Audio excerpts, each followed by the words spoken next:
Hey everybody, welcome to our latest Lunch and Learn. And today we're going to talk about research on the brain and learning. And I'm really excited about this. This is one of my favorite topics to go into. It's one I'm constantly doing research on. We've shared with you in the chat the link to the Lunch and Learn webinar site, where all of our Lunch and Learn resources for this school year are found. So once you go there, you can click on View Schedule and then see all of the other ones that we've already had. And you can see the link there to the latest on the brain and learning. And when you click there, this is a very light site. You notice there's nothing except this oh so magic fabulous link right here. And that is going to get you the entire presentation, okay? I'm only going to go through a little bit of the presentation because there is so much about brain research out there. I don't have time to talk about all of it right now. But I'm going to hit some highlights with you. But the link I've shared with you is for everything, okay? And if you have questions about it after you look at it, feel free to get with me and ask, okay? So right now, let's go ahead and dive in because we do have a lot of things to talk about. Y'all know me, I'm Lori Gracie. I'm the Executive Director of TCEA. Very happy to be with you here today. Again, I'm going to say, here's my email address. And if you have any questions, if you'd like to have further learning about brain research, this is one of the things TCEA does really well about how we can use the knowledge that's coming out about brain learning to help our students and to help our adults, then give me a holler, okay? First, let's start with some things you have to know about the brain before we can go any further. So there's just 4 underlying principles I need you to know. The first one is that in order for learning to take place, there has to be a physical change in the brain. Okay, a physical change. And that's why learning is typically not easy, okay, because you are physically either connecting neurons, okay, or building synapses. You're doing something physically in the brain that happens in order for learning to take place. And if that's not happening, the learning will not last. It is strictly short term and it will be gone very quickly. So keep that in mind. That's one of the 4 essential pieces. The second one is if the kids aren't getting enough sleep, they're not getting the right foods, and they're not getting enough exercise, learning will not occur. Now, I know as a classroom teacher, you don't have a lot of control over this, but perhaps we need to all spend more time talking about the importance of these things with our students, with our peers who come to our professional development maybe, and just trying to implement what we can to make this work. Basic movement breaks and things that you can add in during the day, those help. Encouraging them to get out on the playground, even high school kids, encourage them to be active in something while they're in high school. It's just really critical, okay? So we're going to emphasize that again. We were talking earlier before we started about the research that's coming out about Alzheimer's and dementia and how critical these pieces are. So really want to emphasize that. The third thing you need to know about the brain is that in order to learn something, your brain has to be under what is considered moderate stress. Again, learning should not be easy, okay? Moderate stress. Not enough stress. If it's mild stress, the brain doesn't bother learning it, okay? Again, it goes into that temporary bucket and then it gets thrown right out. So if your kids are just breezing through stuff, you may have to stop and see, are you challenging them enough, okay?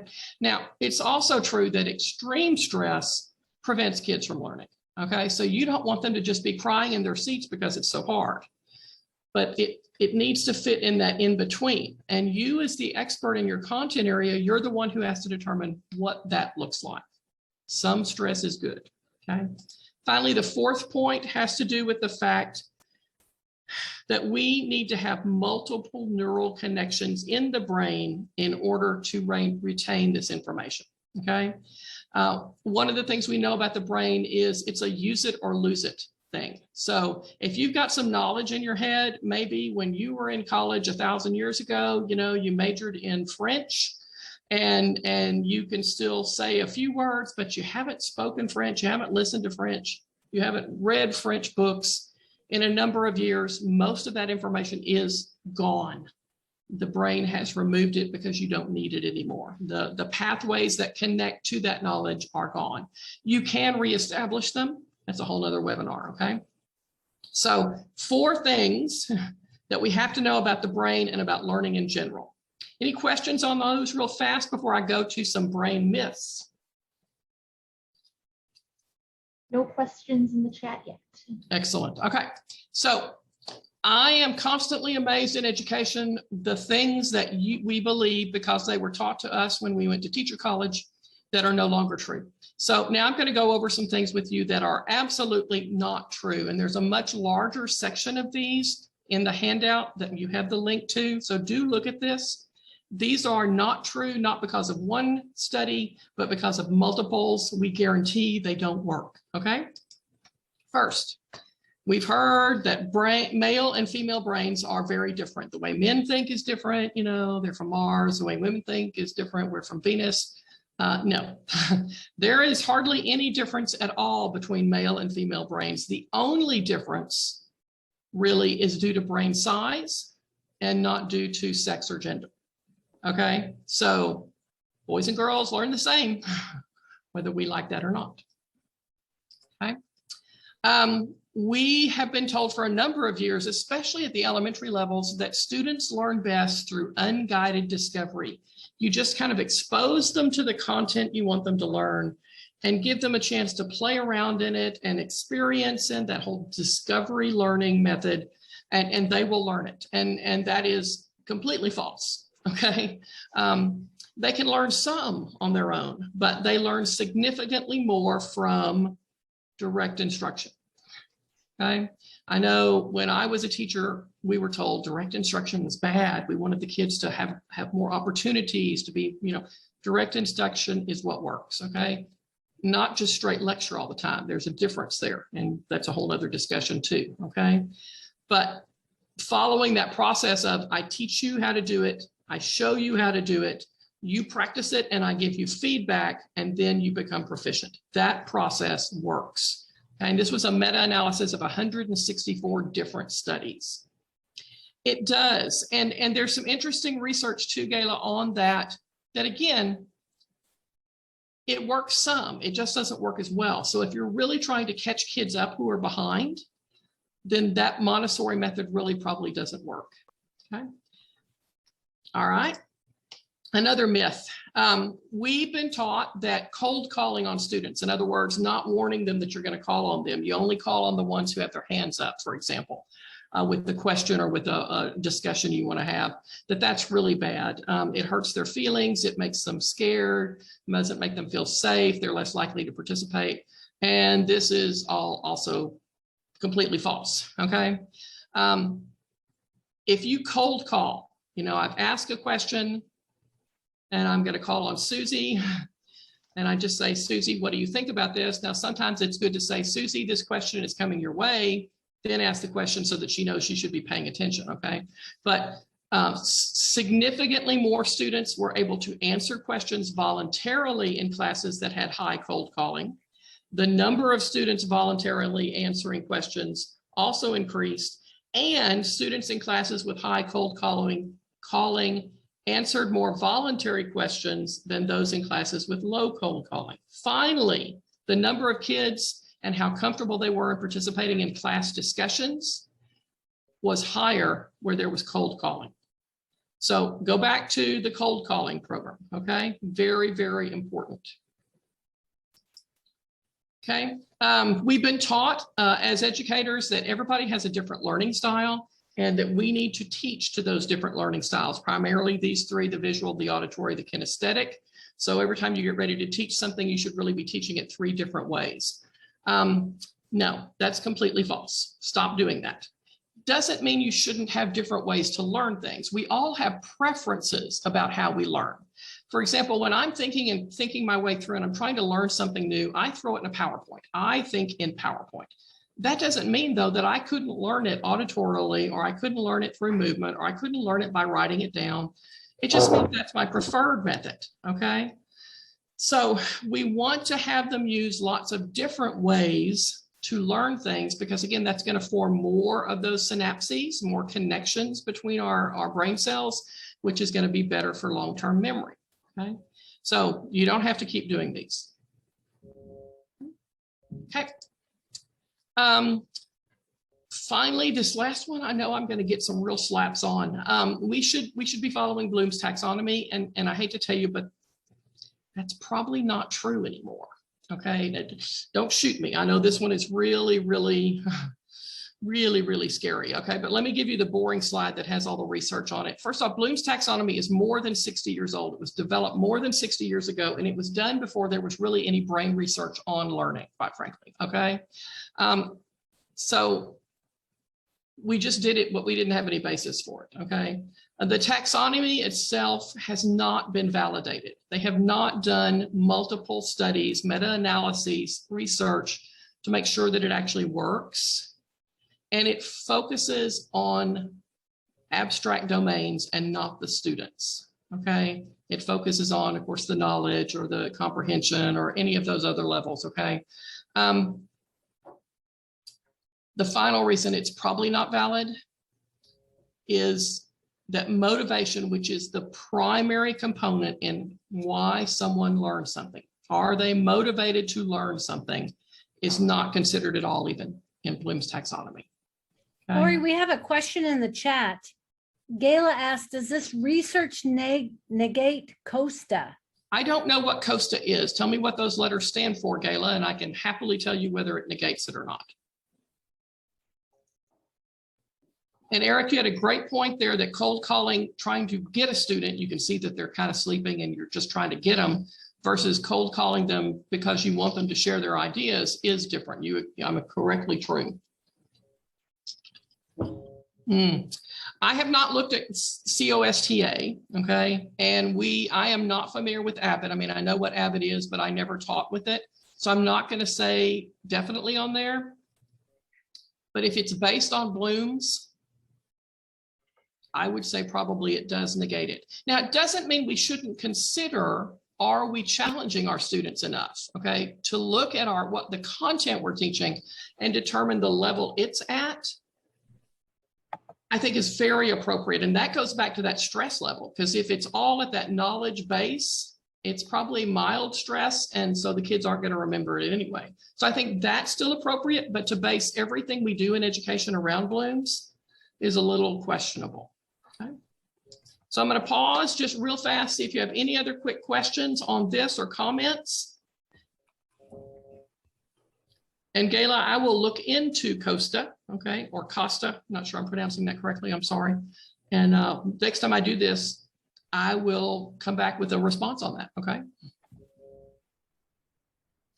Okay, so just those pieces. Again, there's a lot more brain myths that are included in my handout that you have access to. And Aaron, if you'll throw that link in there again, in case anybody's joined us, okay? I don't think there's a model of learning. I think there are high effect strategies. Who asked me that? Where'd it go? I lost the question, I'm sorry. So I'm sorry, I've lost your question in my list here. And I think it's more about the strategy and the content than it is about a model of teaching. Other than if you go back to our model of teaching, this one, okay, direct instruction, guided practice, independent practice, and then they become proficient, that model there, okay? We did have one question that came up. How do I present this info to evaluators who base on Bloom's and 3 ways to teach? There is in the handout that you have access to a link to all of the research on this. And I would just share it with them and say, hey, what do you think? Where are we? You know, I think educators are doing what they think is best. I don't think there's anybody out there going, let me use outdated research data and really mess my kids up. I think they're doing the best they can, but they may not know. Okay. Russell, great question. Marzano's high yield strategies, John Hattie's highly effective strategies, those fit the current research perfectly. So if you're following Marzano or you're following Hattie, oh gosh, Carolyn Townsend, first name gone, Frey, all of those people are basing it on what is good and what should be being done. So that's a great question, okay? Okay, I'm gonna continue because I have so much more to go, okay? Somebody's gonna help Stephanie with the handout. So what can you do in your classroom tomorrow that will make a difference? There are some things that are going to require lots of time and professional development and practice, and we'll talk about those too. But what can you do tomorrow? So let's look at some very short, easy things. First off, greeting students at the door makes a huge difference. Okay, engage. If you greet your students daily at the door, regardless of age level, and that's just a, hey, John, how you doing today? You don't have to do one of those dances that we've seen some teachers do, although if you want to, that's fine. Engagement increases 20 percentage points. Disruptive behavior goes down 9%. Okay, 20% more engagement just by greeting your students at the door. And I know that's hard because especially if you're a secondary teacher and you've got 8 million kids, or if you're any teacher and you just want to go to the bathroom in between, you can't, you don't have time for that, but it makes a significant difference. Okay. One of my PD folks, if you'll throw in the names of John Hattie and Marzano and Carolyn Townsend and Frey, whose first name I just can't remember right now. And if you'll throw that into the chat for me, okay? So this really kind of hits my elementary people. I'm sorry, don't get mad, okay? Heavily decorated walls turn off student brains. Okay, that it's just a fact. The research is very clear. When we see too much around us, our brain shuts down. The stuff that's on the walls should be stuff they're using for learning. Okay, and elementary teachers, I know y'all are fabulous. You have those beautiful bulletin boards and you change them regularly and they take a lot of time to make, and they're pretty and they're theme based or they're around the season or whatever, and they're great. But kids aren't using those to learn with. Things on the wall, like anchor charts, okay, should be things they're learning with and things that you are teaching with. So you're going over and pointing at something on the wall and reminding students. Remember, yesterday we talked about this and how this works, and today we're going to use that blah. So take a look at everything you have in there, and it'll also save you some time because you won't have to keep making all of it, okay? And finally, on just some quick things for tomorrow. This study was really interesting. One feedback phrase that you can use over and over and over again with every student, they found boosted student effort by 40%. And that phrase is, I'm letting you know this about your work because I have very high expectations and I know that you can reach them. I know that you are capable of doing that. And when you use that phrase with students on a regular basis, you're going to get 40% more student effort. So 20% more engagement by greeting them at the door, using this phrase in your feedback to them. And obviously it follows with the normal feedback cycle and what you're saying in your feedback. 40% more effort. I'm done. That's all you need, right? That's a great day. Okay. Now there's lots of comments going, and I'm just trying to catch in, see if there's any questions, anything else here.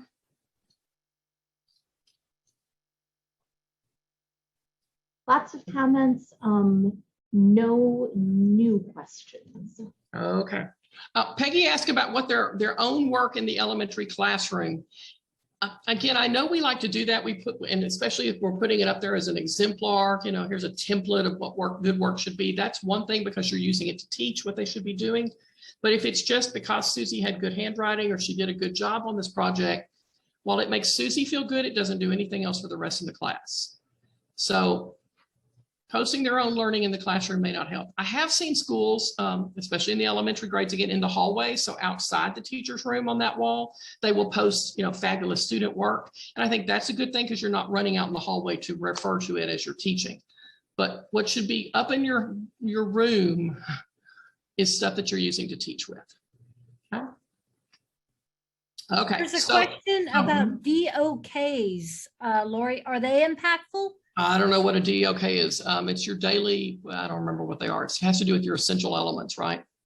Well, Depth I was of knowledge. Googling it, but okay, depth of knowledge.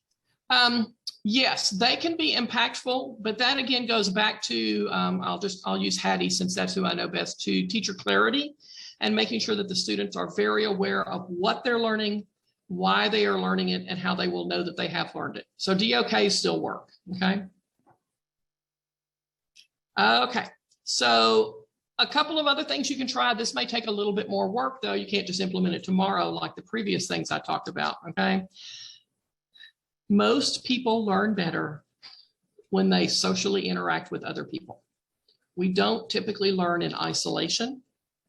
Now, I know we've got to test in isolation. I get that, but a lot of the learning that should be going on in your classroom should be done in collaboration with peers, either in ones and twos or, two duos, trios, small groups, whole groups. How can you put kids together so that they can learn better? Okay, you can still do your direct teach, that's to the whole class or maybe to your small group. But when they're actually doing some of either the guided practice or the independent practice, you're having them work together. We have a short attention span. Our brain gets bored and it constantly wants something new. Okay, and this is actually research that just blows me away. The average attention span of a goldfish is 9 seconds. The average attention span of an adult is 8 seconds. And then we go somewhere else. Now we can get back, okay? While I've been talking, you've had other things happen. Your brain has gone. You say, oh, I forgot to get the roast out for dinner. Oh, I've got to get this paper in. You've had other thoughts, and that's all great and fine. The question is, how do we redirect, okay? So they recommend every 5 to 10 minutes.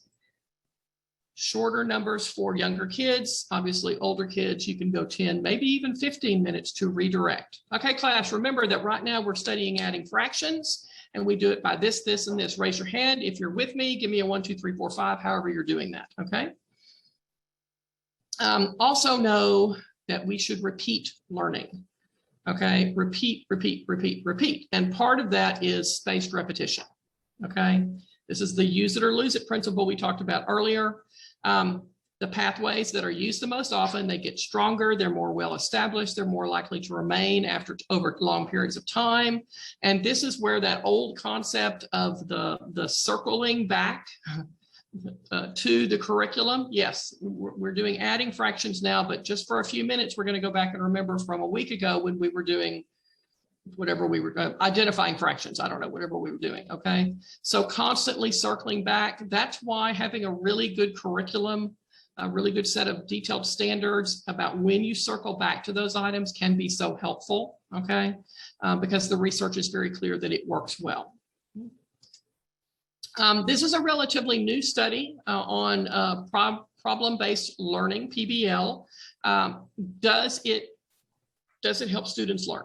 Okay, does it have an impact on student achievement? And the answer was yes. They looked at 2 huge groups of students. One was elementary, one was secondary. You can see the graph there on the left is elementary. So you can see an increase in their mastery and their achievement from 37% to 45%. So that's not huge, but 8%, we'll take 8%, right? That's good. And then you can also see in reading, especially at the high school level, there were better results with a PBL approach. The key thing is that PBL has to be done correctly. And there are many people out there, unfortunately, who are doing it wrong. So before you jump into PBL, you want to make sure that you're following the guidelines of what the other research says about how it should be done correctly. Okay. Reading more and more and more, they're finding is just key to keeping our brains active and growing and continually learning, okay? When you are reading, your brain is actually being rewired. There are physical changes going on in your brain that they can actually track now with MRIs and other tests, okay? One has to do with your EQ, your emotional quotient, so that when something is happening to a person in the book, your brain is actually experiencing it too. So you're having more empathy and things there, okay? Another shows that deep reading, when you're seriously involved in a book, and this could be fiction or nonfiction, you're deeply in the reading, you're not just casually looking at something, okay? That increases your ability to focus and to grasp complex ideas, both things that I think we would all love to have in our students, okay? And reading helps you imagine alternatives, remembers details, pictures detailed scenes, and thinks through complex problems, okay? So that's not just on our ELA classes, that's everywhere. The students need to be doing more and more and more reading. It's very important. By the way, this is also true for older adults. So if you're battling dementia or Alzheimer's, if you can get them to read, which I know is a challenge, it can help because it is going to rewire their brain. Okay, a few more minutes. I may run a couple minutes long. I'm gonna apologize. Great question, Kathy. No, there is value in listening to books. Okay, there's a different study, and I believe in my handout I included some on that. But the actual physical mind reading with your eyes kind of thing of the text carries more weight. Okay. Doesn't mean we shouldn't also be doing listening. If you're talking about reading comprehension skills and developing vocabulary, audio is great, okay? But for these things that we're talking about here in this slide, you want them physically reading the text, okay? And we had a question too, Lori, about reading aloud to preschoolers. What do you think? Any research on that? There's a lot, okay? And that again, that reading aloud to high schoolers, not just preschoolers, that everyone should be read aloud to at times, because that again helps with reading comprehension, reading fluency, and vocabulary, okay? If I don't ever hear anybody saying it correctly, how do I know how I'm supposed to do it? But that's a different skill. Those are different skills than what this slide is talking about here. So both are necessary, okay? Depending on what you're trying to accomplish with the student. Preschoolers, obviously, they have almost no vocabulary, right? And they don't know how it's supposed to be done. So definitely reading aloud to them is great. Okay. We do have a comment in the chat about slide 43 and 46 and different things about reading. Do you have anything to Lots add? of different things. The research that I put into the presentation, I'm sorry, is based on general education. So I really did not include things specifics to science or maybe specific to bilingual students and all. That's a whole different band. It's to general education. So it is possible. Okay, relationships. You know, when I taught school 1,000 years ago, relationships were not considered important with students. We were just there to teach them. We're going to dump the content in. We're going to send them on their way. The research is so clear now that that is absolutely critical. You have to have a positive relationship with your students for lots of different reasons. First off, in order to have a positive relationship, you have to have positive interactions. You have to do things positively with kids, okay? Whether that is authentically praising them, and that is not, oh, Susie, you look pretty today, or I like that color sweater on you. Those are fun things to say, but authentic praise is tied to something that they have done, okay? I like the way that you corrected your mistake about the capital letter in this sentence, okay? That's considered authentic praise. They affect the brain, okay? When you authentically praise a student or you have a positive impact with them, the kid gets a hit of dopamine, okay? That's the feel-good drug that we like to have. Everybody loves it, okay? And the more dopamine we get, the more those neural transmitters are forming and the synapses are growing, and that's all a positive thing. It also reinforces that they want to keep learning, okay? Another thing about a positive relationship, that means they're safe to learn there, okay? So talking and laughing, and we release then oxytocin, the good kind, okay? Not the bad drug, okay? Which helps us to bond with others. So how often are your students talking? This is them talking. This is not us talking, okay? How often are they laughing in your class? Now, it's not just because you're telling dad jokes or something. They're laughing because they have a relationship with you and you can make some jokes, or they can make some jokes about the content, right? That also helps them to feel psychologically safe, okay? And there's no way they're going to open up to you. There's no way, you know, if they're not feeling psychologically safe, that's that extreme level of stress we talked about. And that would be bad because, again, their brain is just going to shut down, okay? Another thing about positive relationships, they build those pathways. We need that, okay, for new learning. That helps them to live, to connect to the old learning that they already have there, the previous knowledge that they had, okay? So again, just positive relationships. I'm going to say that 1,000,000 times, okay? And finally, it improves student behavior. And I know this year I've heard from 1,000,000 teachers and other educators about how hard it is with student behavior because of, you know, whatever has happened in the past. So this is one you want to pay attention to.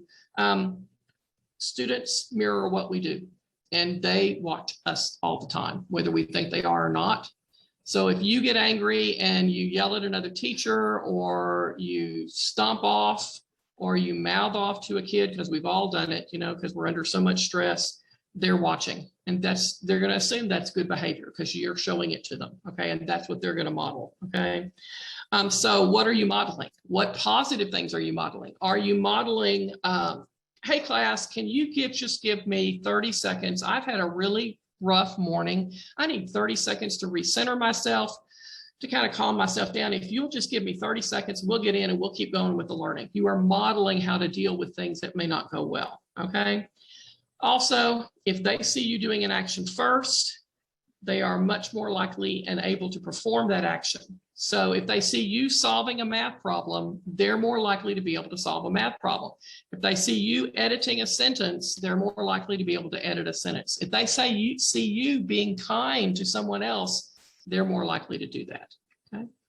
Okay, questions? I'm going to get caught up. I'm sorry I'm running late. I just have a few last minute announcements and things, and see if there's any other things you need. Here again is the link to the full handout. Again, there are many, many, many more brain-related research tidbits in there. I just didn't have time to cover them all today.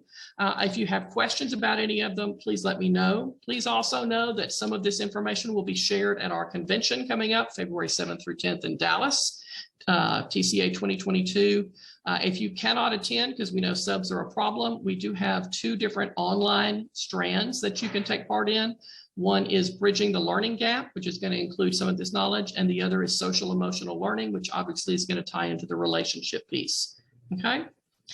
So other questions, other comments? I did keep you a few minutes late. I apologize. Let's just have a conversation if you have time, but otherwise, thank you all so much. And remember, we'll be posting this recording and the presentation link in the PD library in the community. So you'll be able to access it if you had to step out early or if you missed some at the beginning.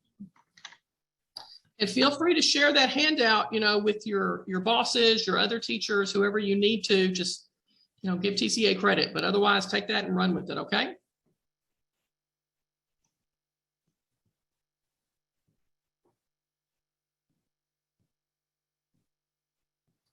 The bit.ly is the link that's showing there is the full handout. Yeah, I didn't share the shortened version. I gave you everything that I've got, which is way more than I talked about in this session. I could talk for about 3 hours on this, to be honest, guys. I'm sorry. Thank you all for your nice comments. I appreciate it.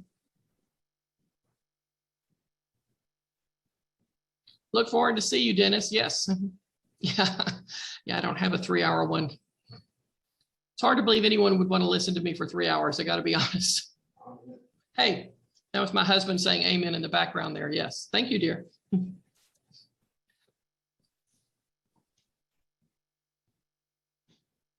PD team, thanks so much for helping and posting things in the chat, all the links and things. I really appreciate that. Thank you, Eric. Thank you, Sarah.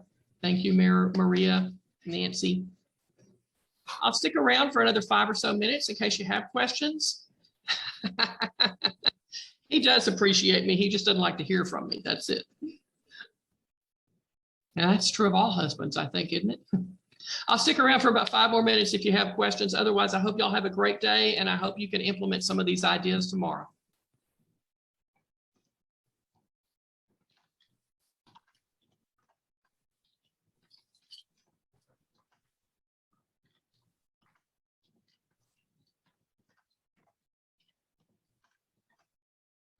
Erin, did you have a chance to see how many we had here at one time? 105 was the max. Oh, that's good. That's excellent. Okay, thank you.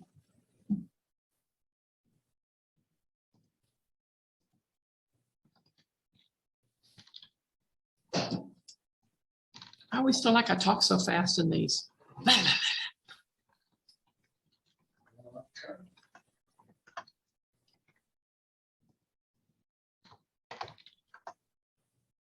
Jeff, we'll get you an answer back shortly. Erin's already on it. Yep, I just messaged him. Thank you so much. Already happening.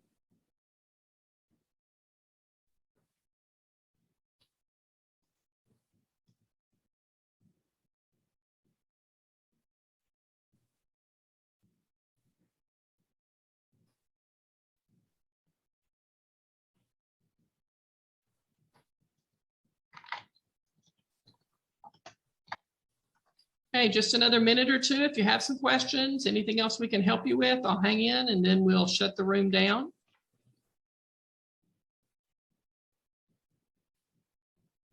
Karen, appreciated all your help today. Thank you. Anytime. You can probably stop the recording now.